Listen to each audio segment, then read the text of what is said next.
Il est clair que nous faisons un métier particulier, un métier de service, de prestation de service. Le volet social est dans tous les cas à prendre en compte avec tout ce qui l'accompagne, c'est-à-dire réflexion sur les rémunérations, la couverture sociale. Le social se vit par des contacts quotidiens, de l'encadrement, du management avec les conducteurs routiers qui sont le pilier d'une société de transport, puisque c'est quelque part nos ambassadeurs auprès de nos clients que nous sommes chargés de servir. Et c'est tout l'enjeu des assises auxquelles nous assistons aujourd'hui.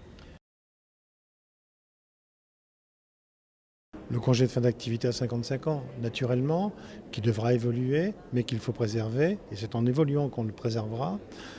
L'IPRIAC, bien sûr, pour toutes les personnes qui sont atteintes de difficultés particulières, voilà deux réalisations majeures qui sont l'illustration de ce que le transport routier a su créer par lui-même. Au niveau de la branche, trop souvent, le dialogue social se résume à une revendication salariale.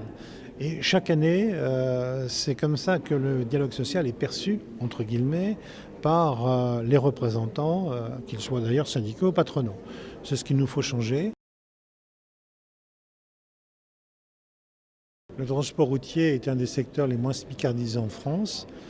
Moins de 8% de ses salariés sont au SMIC mensuellement.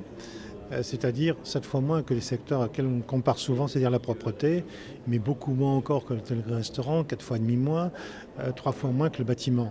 C'est-à-dire que le transport routier est indiscutablement un secteur qui offre à la fois des possibilités d'évolution, une protection sociale, mais également un niveau de rémunération qui prend en compte la qualification de ses personnels.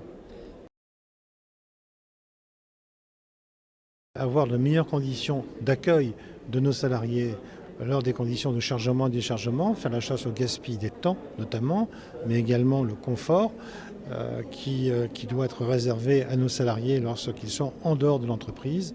Voilà les principales pistes de travail que nous sommes en train de travailler, d'explorer. Il faut prendre en compte deux éléments complémentaires. Le stress. La technologie pourvoira, mais il faudra fortement développer les contacts avec l'entreprise et mettre en place un nombre de systèmes, de dispositifs d'aide à la personne lorsque cette personne est en difficulté, quelle qu'en soit la cause. Notre convention collective a été axée fondamentalement pour les conducteurs sur deux critères. La distance parcourue par le véhicule et le tonnage du véhicule. Or ça aujourd'hui, ce qu'il faut prendre en compte, c'est bien plus la pénibilité, notamment en zone urbaine pour les livraisons, que des conditions de travail qui se sont singulièrement améliorées pour la longue distance.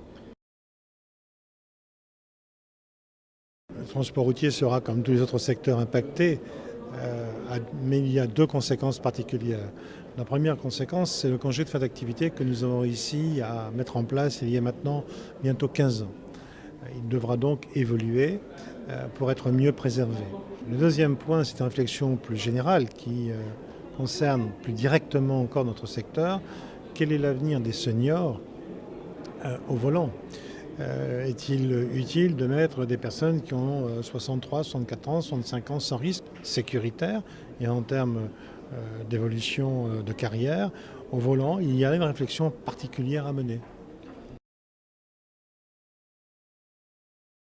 À mon avis, la préoccupation première de tous, c'est d'arriver à faire survivre dans cet univers économique l'entreprise et d'arriver à sauvegarder les emplois qui y sont. Parce qu'il est clair que derrière chaque emploi, il y a une famille, des enfants à faire vivre et que tout emploi sauvé, c'est quelque part en soi une victoire.